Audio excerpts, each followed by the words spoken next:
ये कह के लाइनों को पुकारे शहे अबरार, लो आओ के अब मयान में हम रखते हैं तलवार।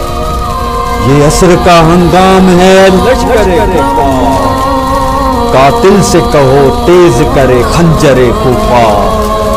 तलवारों में सजदे के लिए कूद पड़ेंगे, अकबर की जवानी की कसम अब न लड़े।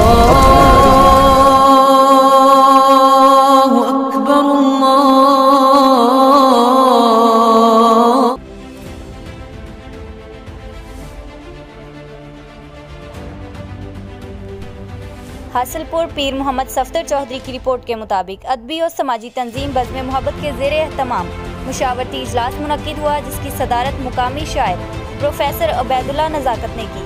कार्रवाई का बाकायदा आगाज़ तलावत कलाम पाक से हुआ। इजलास का मकसद अदबी तंजीम को फ़ाल करना और ओहदों का चुनाव इत्तफ़ाक़ राय से अमल में लाया गया। मेंबरान की मुशावरत से सरपरस्त आला मुनीर अख्तर भट्टी, एडवोकेट सदर उमर फारूक चौहान, सीनियर नायब सदर प्रोफेसर अबैदुल्ला नज़ाकत, नायब सदर शेख खालिद हसन, नायब सदर आमिर जुबैर रूमी, जनरल सेक्रेटरी मोहम्मद वकार यूसुफ, फिनांस सेक्रेटरी चौधरी मोहम्मद वकास और इंफॉर्मेशन सेक्रेटरी मोहम्मद सफदर चौधरी को मुंतखब किया गया।